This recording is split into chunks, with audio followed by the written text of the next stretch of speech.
Welcome to the Keys to Therapy. Today's episode is all about how I schedule my day. So I know when I was developing my own private practice, I really wasn't sure exactly how to schedule my day. And I think had I developed it sooner in my career, I probably would not have had the same schedule I have now. I would have wished I did, but it's taken some trial and error to figure out exactly what works best for me and what I've needed. So hopefully as you're developing your own schedule or possibly even your own goals for what you want your future schedule to be like, this will help. So before I tell you what my current schedule is, I wanted to explain a little bit about how I got to this point, and maybe there's some aspects of it that you can relate to. So when I worked in an agency, or I worked with the military, or basically any kind of like traditional mental health setting, I would work pretty early in the morning, depending on which place I was, anywhere from like 7:30 to 9 a.m. And then I would be done anywhere from like 4 to 6 p.m., depending on the places I've worked. So that can be tough. I'm not a morning person.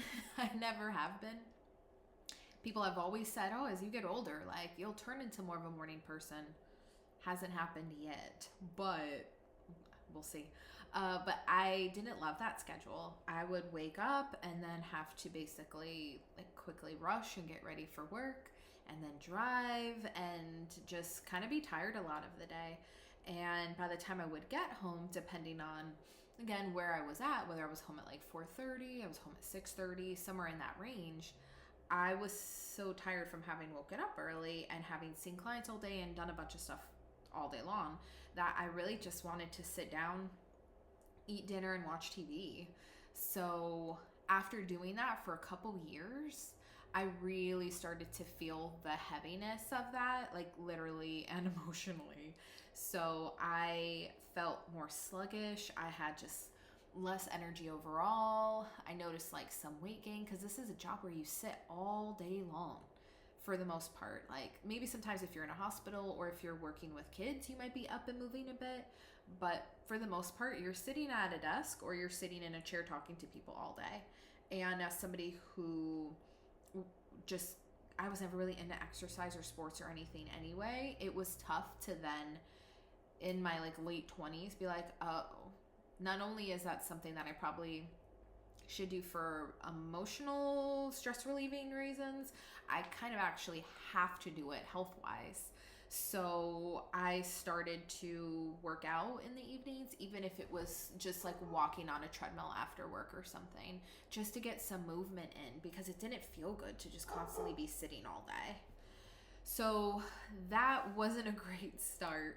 I think what's tough too is the combination of being in a job as a new therapist and really trying to work hard to fit what the agency needs you to do and be. So being there specific hours, seeing specific people that maybe aren't really in your scope of practice or aren't necessarily your ideal population. It's a big learning curve because you're just more tired mentally anyway because you're doing a lot of these things for the first time. And you're trying, for most new therapists, you're trying so hard to be like competent and easy to work with and respected that sometimes you bend your own boundaries. So again, after a few years of working in those types of settings, I just could not sustain it anymore. It just wasn't the healthiest for me. So even when I started incorporating working out after work, so it just still was pretty tough for me. And that's when I made the decision to go into private practice, but I started at a group practice so I could feel out if I really liked it, kind of learn more about how all of it works, and then decide if it was something I really wanted to pursue myself. So once I got into a group private practice, I was able to kind of put my schedule together. So I had Fridays off and I could, for the most part, like schedule my days. So at that point, I was like, well, I saw 6 a day before. Let me just see 7 and have a shorter week. Wrong answer. Still too many people. I was working from 11 to 7:30. I only had a half-hour lunch break. I would wake up and work out in the mornings, which was good to get some of that movement in. I could still sleep in a bit and work out and start my day that way. So I really like that aspect of it.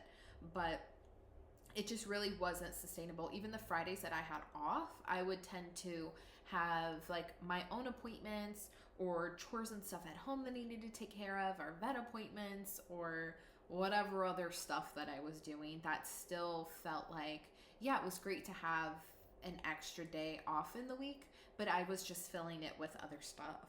So like other obligations and stuff most of the time. So it was off, but it wasn't like totally my time all of the time. So when I decided to create my own private practice, I was like, something's got to give. Let me take the best elements for me of the schedule that I've developed and shift it even more into something I really want to do, because now that I'm going to have my own business, I want to start it from the ground up in a way that works for me versus me trying to work or accommodate it. So with my own practice, I was like, okay, I already know 7's too many. Let's see 5 or 6 daily. We'll keep the Fridays off, but let's keep Thursdays light. And that's even shifted lately. But I was like, let me start work again at 11. I liked that. I like the later start time, but I'm not ending at 7:30. I'm going to end at 6. So I'm also going to take an hour lunch break, because that's what works better for me. Half an hour was nothing. That was no time at all. And by the time I got my food ready, maybe like let my dogs out and sat outside for a minute. Even when I was in person, that half-hour lunch break, like, it just wasn't it. I was trying to do my notes for the morning while I was also getting my food together, and I would rush to eat, go to the bathroom, fill my water up, and then be ready for the next client. It was not a restful break at all. It was really just like, hurry up and get as much done as possible in these 30 minutes. Returning emails, phone calls, whatever else. So don't recommend a half-hour break at all. So when I was building my practice, I was like, okay, let's do Monday through Thursday still. Like I said, keep Thursdays light. Go ahead and schedule an hour break. Start a little bit later, end a little bit earlier, and just make sure I'm taking on ideal clients. And that's what I've done for the last, at this point, about a year and a half that I've had my practice. And it's really worked well. And even like I mentioned a minute ago, I've even shifted the Thursdays to where primarily I'm working Monday through Wednesday, seeing clients. And then Thursdays are for YouTube videos and for networking, for appointments, for trainings, any of that other stuff that I need to do. And it's also been a spillover day. So if any clients need to cancel throughout the week, it's been nice to have a Thursday to offer them. Where before, I really didn't have anywhere else to put them. So I would just either lose out on the income or have to push their appointment out further for another week or so. And that's not always ideal either. So going back to what my actual schedule is now and how I schedule my day is, I'll take like a Monday, for example. So Monday morning, wake up typically around like 8:30, somewhere around there.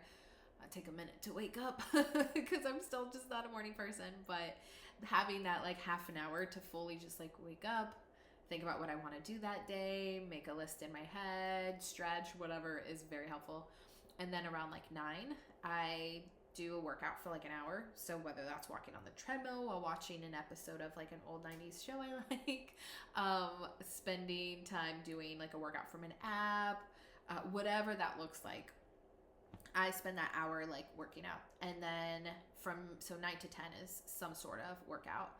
And I take a lot of breaks when I work out, so it usually takes like a whole hour. And then from 10 to 11, that's where I'm like drinking a smoothie, having breakfast, vitamins. I've been really trying to sit outside because I'm inside all day. So try to sit outside and get some sunlight if possible. It's also been good since I work from home. Let my dogs run for a bit. Let them get some time outside because they're stuck in the house with me all day. So drink my smoothie outside. And I've also been trying to not be on my phone or not watch TV during that hour break because I'm about to look at a screen all day long. So I've been reading. I've just been like sitting down and, you know, whether it's like thinking through what I need to do that week, how I want to handle my day, what's on my to-do list. Just taking time away from technology for that hour has been really helpful. And then starting 11, I see 3 clients. So 11, 12, 1. Then I have an hour lunch break at 2, since I'm not really having breakfast till 10 something. And then from 2 to 3, I have my lunch break. So at the very start of the lunch break, I do my notes. And like I mentioned in a prior video, I use Simple Practice. And with the app, I can dictate the notes. So I usually sit outside again, because now it's been a 3-hour block of being inside. Sit outside again, get some sunlight, get some fresh air, and dictate my notes. And after I get those 3 notes done, then I come inside and I eat lunch and I watch a show and just kind of like unwind. And then about 10 minutes before 3 o'clock, I make sure that everything's cleaned up. I'm back at my computer, everything's turned on, set up, and then I see a 3 o'clock, 4 o'clock, 5 o'clock client. So by 6, I'm done. Same routine at 6. Usually I change because I'll have some kind of work shirt on, but I got sweatpants on. So I usually throw on t-shirt, sweatshirt, whatever it is, just immediately get out of work clothes, take earrings out, whatever else, and just shift. And I did this when I was in person, and it's almost to me more important to do that when you're at home because the lines are so much more blurred with your schedule. So with your time, with those work-life boundaries. So I go ahead, take all that off, change whatever, and then same thing, go sit outside and do my notes for those last 3 clients, assuming they didn't have time to do them right after. Not every client's going to end 5 minutes before the hour's up. And sometimes if you do that 5 or 10 minute break, you're looking at emails, you're going to the bathroom, you're drinking water, you're checking your phone and responding to your family or friends. Like, notes aren't always the immediate priority. So I know that at 6 I have that time. So when I'm done, change, go sit outside. And then same thing, dictate those last 3 notes. And then come in, have dinner, and go about the rest of my night. So that's worked well for me. But I know that that's not it for everybody, depending on people's schedules. If they have kids, if they have some sort of like caretaking responsibility, if they have a second job, if they have a workout class they want to go to at a specific time of day, whatever else, your schedule is going to shift. So that brings me to tips for creating your own schedule. The first thing I would say is really determine if you're a morning person or a night person. Maybe you're somewhere in the middle, and that's fine. That's completely fine, because guess what? Your clients will have varied schedules too. And if we only based our schedule off of our clients' needs, we'd be working constantly, because there's going to be a client who can only be seen on Saturday mornings, and there's going to be someone who can only be seen at 9 o'clock on a Friday night and whatever else. So therapists across the board, there's going to be somebody who works those hours because that's what they like and that's what works for them. That's awesome. I've seen some therapists that say that their early sessions at 6 a.m. Not for me. I could never. But if that works for them and their clients, perfect. So when you are thinking about scheduling for your practice, or if you're at a practice and you have the option, or an agency and you have the option to pick your own hours, really consider when you do your best work and when you're the most alert. So if you're a morning person, think about the earliest time that you would want to start actually working and seeing clients. If you're more of an evening person, what's the latest time that you're willing to see clients, and just bookend it. So know when the start time is that's ideal for you and when the end time is that's ideal for you, and then work your way through that. So decide how many clients is the max for you. For some people, it's 3 or 4. And for some people, that's 5 or 6. So think about not what you can do, but what you want to do when it comes to that. And really decide like what that's going to look like. You know, like I mentioned before, have your lunch break built in. If you don't have it built in and you're just counting on a cancellation or that 10 minutes in between clients or whatever else, it's not going to happen the way you think it is. Definitely not every day. And you might just resent yourself later. And you'll have nobody to resent but yourself if you've made the schedule that way. So really consider that. And another thing would be like build in your healthy habits, whatever that is for you. Like I said, I hated exercise. Well, maybe not hated, I just never did it. So having to start incorporating that was rough, but it's really helped me out. I'm not as tired during the day knowing that I can start the day working out. I feel good knowing that I started out moving and like doing some sort of exercise, because then I don't feel so bad when I'm sitting here for 6 hours a day. So I think that that can really work out for you, but think of what that healthy movement looks like for you. For some people, it's like long walks. Other people want to or need to go to exercise classes. Some people like to go to the gym solo and do their own thing. Some people, they have just like dance breaks in the middle of their day, and that's how they're moving. Or they're doing yoga or meditating or whatever it looks like for them. But just make sure that you are building in whatever those healthy habits are for you. So maybe that's sunlight. Maybe that's meal prep. Maybe whatever that can look like for you. But build those into your schedule. because I think people sometimes get way too focused on what their clients need or what the numbers look like, and you forget how to take care of you. And that's why burnout's so high in this field. So many things are about your patients, your clients, and if you're not taking care of you, you're not even going to be seeing those people, or you're not going to be the best version of you when you do see them. So absolutely build those healthy habits in. So maybe that's more sleep, so you start later in the day. Maybe you're somebody who likes to go to bed earlier, so you'd rather wake up earlier and have your day done by 1. Go for it, whatever that is. But really think through what those healthy habits are that you have and where you're going to put those into that schedule. Don't make it just about the clients. Another tip is try not to work a full week if possible. I know some people like Mondays off instead of Fridays because Mondays can kind of suck and they'd rather Sunday not be like Sunday scaries. So they take Mondays off instead, and that's when they do their own errands or appointments or whatever other stuff to prepare for the week. Some people I know take Fridays off, but they work Saturday mornings because that's just a time they have free and they'd rather do that and then go about the rest of their day. So it's really up to you. But if you cannot work a 5-day week all day long, that'd be great.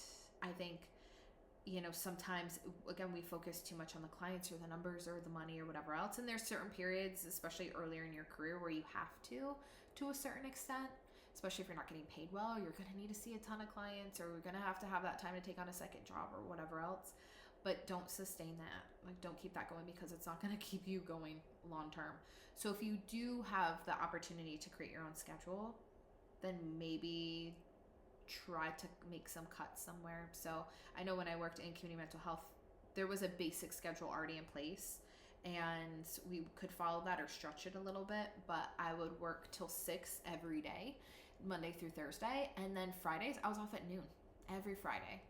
And I really liked that. It was really nice having a half day Friday, especially because at that point in my career, I was only getting 2 hours of paid time off every check. So it would take me months to accrue time off. So annoying. But if I needed to go to the dentist, I needed to go to the doctor, I needed to get an inspection done on my car, whatever, I had the Friday afternoons that I knew I can get this stuff done then, and that's my time, instead of me taking PTO for the dentist instead of a vacation or something. So like I was saying earlier, really consider your needs. Consider what day of the week or what part of the week would be something that you could really use to help yourself and better yourself, and block that off in your schedule. And the last thing would be, when you're considering your schedule, make sure that you not only create it, but you enforce it. The schedule is not going to mean anything if you're not holding to those boundaries for yourself. So make sure that every new client you get, other people that you work with, on your website, in your email signature, on Google, My Business, whatever it is, your schedule is listed clearly on there, because you want people to know when you are and aren't available. And when you have every new client, discuss those time barriers with them from the get-go. Here's the hours I'm available. And you have to stick with that just as much as they need to. Because if you say you're only available till 6 every day, but it's 9 p.m. and you're writing them back and you're responding to their emails and stuff like that, you're not holding to your boundaries. So you're teaching them that those work boundaries really aren't that strict for you or for themselves. So maybe they bend their own a little bit because their therapist does. And maybe they understand now, oh, well, if I write her at 9, she's going to respond to me, so let me write her again. It's just not a great situation, and it doesn't set you up well. So please, whatever schedule you put together, whatever outline that you have, enforce it for yourself. Even if that means setting a timer somewhere, posting your schedule up so it's in your line of sight and you don't forget what it is. But something that seems very simple, oh, what's your schedule, is so layered, because you've got to focus on you. You're going to be seeing a ton of clients. You're going to have a lot of work responsibilities to take care of. And if you're not building in the aspects of your health into your schedule that are going to sustain you throughout your career, you're not going to have much of a career. And we need all the therapists we can get out here. So like I mentioned before, if you are at an agency, if you're in a hospital, community mental health, whatever type of setting you're in, really try to work with your schedule. And if you're in a situation where you're in a schedule that doesn't work for you and you also can't fully change it, say it's a hospital, right? Like that's always going to be set hours. Then use that free time you have when you leave work to leave work. Like if you are done at 4 every day or 5 every day, go. Don't stay later. Have something planned for yourself. Like I said, some movement, healthy dinner, go to bed earlier, whatever that self-care looks like for you. Build those things into the schedule you're currently stuck with, but also think about what aspects of it you like and which you don't. So when you are in a position later in your career potentially to build your own schedule, you already have done all the groundwork for it. So take all of that data from what's going on currently to piece that together for where you're gonna be in the future. But I hope that this was helpful. I know that schedules can be very tricky. They can be very nuanced. Sometimes people feel kind of competitive with how many clients they see in a day, how many hours they work. And I see people on these Facebook groups all the time bragging about, well, I've seen 38 clients this week. Cool, good for you. But like, that's not what's going to work for everybody, or some people who only see 12 a week because that's what works for them. So whether it's their schedule, their finances, maybe they're charging a lot for those sessions. Maybe the amount of clients they see is only one of their jobs and they have a side hustle. Who cares? Maybe they have a rich spouse. Whatever it is, schedules vary a lot from person to person. So I shared mine so you have an idea of what my journey's been and why I work the way I do and how I do now. But that could be totally different for you. So really picture what it is that you want and what's going to work best for you, so that maybe you are the best version of you, personally and professionally, that you could be. So good luck as you build your schedule. Hopefully you can make at least some minor tweaks right now if you're not in a position to overhaul the whole thing. But start somewhere. It counts. If you want to follow along, then subscribe below, and that way you can stay up to date on all the newest videos. If you want to join my Facebook group or email list, those links are below as well. But appreciate you. Thanks for tuning in, and I'll see you next time. Bye.